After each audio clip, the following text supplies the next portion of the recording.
বন্ধুরা, আজকে আমি তোমাদেরকে কিভাবে প্রোডাক্টিভ হওয়া যায় সেটার কিছু ৫টি সাইকোলজি হ্যাকস সম্পর্কে বলবো। যদি কেউ সময়ের সাথে স্ট্রাগল করে চলো তাহলে এই ভিডিওটি তাদের জন্য।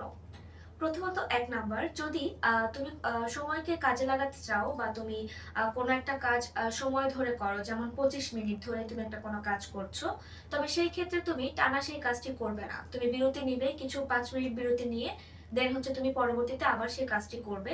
এভাবে করে তুমি কিছুক্ষণ ব্রেক নিয়ে যখন কাজটি করবে, তখন তোমার মনোযোগটা কাজের প্রতি থাকবে এবং তুমি একঘেয়েমি বা বিরক্তিকর ব্যাপারটা তোমার মধ্যে আসবে না। যার ফলে তোমার কাজটা তখনই শেষ হয়ে যাবে। কিন্তু তুমি যদি টানা কাজটা করতে থাকো তখন তোমার মধ্যে একটা বিরক্তিকর ভাব চলে আসবে, যার ফলে তুমি সেই কাজটা পরবর্তীতে আবারও নেক্সট টাইম করার জন্য ফেলে রাখবে। যার ফলে তোমার ছোট সেই কাজগুলো সাকসেসফুল না হওয়ার পেছনে দেখা যাবে যে তুমি পরবর্তীতে বড় কোনো কাজের ক্ষেত্রে নিজেকে প্রোডাক্টিভ করতে পারছো না। নাম্বার ২, তুমি যখন কোনো একটা কাজ করতে যাচ্ছ বা তুমি কি কি কাজ করবে সেটা যদি তুমি সকালবেলায় তোমার ঘুম থেকে ওঠার পরই তুমি হচ্ছে একটা লিস্ট করে ফেলো, সারাদিনের যে কাজগুলো তুমি করবে, কোনটার পর কোনটা তুমি করবে, এটা যদি তুমি ধারাপাত অনুযায়ী করো, তখন তোমার কাজের ক্ষেত্রে অনেকটা সুন্দর একটা সহজবোধ চলে আসবে এবং তুমি সেই কাজগুলো দ্রুত শেষ করতে পারবে। নাম্বার ৩, তুমি সাধারণত যে কাজগুলো করে থাকো সেগুলোর মধ্যে তোমাকে আগে ফোকাস দিতে হবে কোন কাজটা তোমার সেই সারাদিনের মধ্যে সবচেয়ে বেশি জরুরি, কোনটা তোমার আগে করতে হবে। কারণ আমরা অনেক সময় দেখা যায় যে এলোমেলো হয়ে সব কাজ করি, কখনো এটা কখনো সেটা। এই কাজটা করা যাবে না।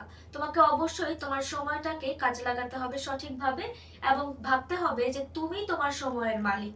সো এই ক্ষেত্রে সময়টাকে পরিপূর্ণভাবে কাজে লাগাতে হবে এবং যে কাজটা তোমার সবচেয়ে জরুরি বেশি করা দরকার সেটাকেই তোমার লিস্টের প্রথম ধাপে রাখা উচিত। সেই কাজটাই করতে হবে। নাম্বার ৪, যেই কাজটা তুমি করতে চাচ্ছ বা তুমি সারাদিনের মধ্যে কাজের ক্ষেত্রে তোমার নিজেকে অবশ্যই একটু ব্রেকে দিতে হবে। মানে তোমাকে একটু রেস্ট করতে হবে। কারণ তুমি যখন নিজেকে রিওয়ার্ড করবে তখন সেই ক্ষেত্রে তোমার বিরতিটা খুব নেওয়া প্রয়োজন। এই ক্ষেত্রে অবশ্যই তুমি তোমার কাজের ক্ষেত্রে নিজেকে ট্রিট দিতে হবে, তোমাকে হচ্ছে নিজেকেই হচ্ছে নিজের চিয়ার করতে হবে এবং তোমার নিজেকেই হচ্ছে একটু ব্রেক দিতে হবে। নাম্বার ৫, তুমি যখন যে কাজটা করবে সেটা সরাসরি করার চেষ্টা করবে। হয় দেখা যায় যে তুমি হয়তো ২ মিনিটের একটা কাজ করতে চাচ্ছ, কিন্তু সেটার ক্ষেত্রেও তুমি কোনো হেল্পিং হ্যান্ড চাচ্ছ বা তোমার মনে হচ্ছে যে না তুমি এই মুহূর্তে করবে না সেটা, তুমি আরো কিছুক্ষণ পর করবে বা তুমি হয়তো কারোর সহযোগিতা নিয়ে করতে চাচ্ছ, তাই অপেক্ষা করছো। এই কাজটা করা যাবে না। তাহলে তোমার বারবারই মনে হবে যে পরে করব করে আর করা হবে না।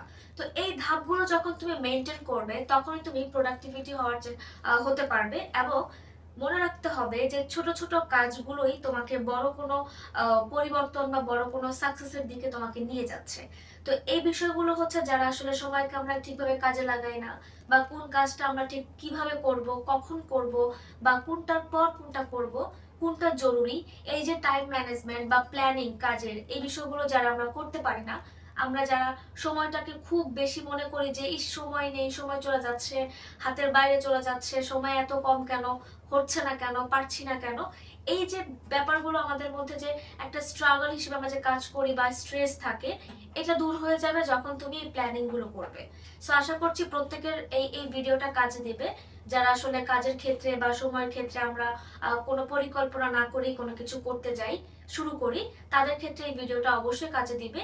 এটা যদি তোমরা করো তাহলে অবশ্যই তোমাদের সব দিক থেকে তোমরা সময়টাকে খুব সহজভাবে সঠিকভাবে কাজে লাগাতে পারবে এবং তোমাদের কাছে তখন মনে হবে যে না, সময় কমে যাচ্ছে না, বরং সময়টা অফুরন্ত আছে যেটাকে আমি সঠিকভাবে কাজে লাগাতে পারছি।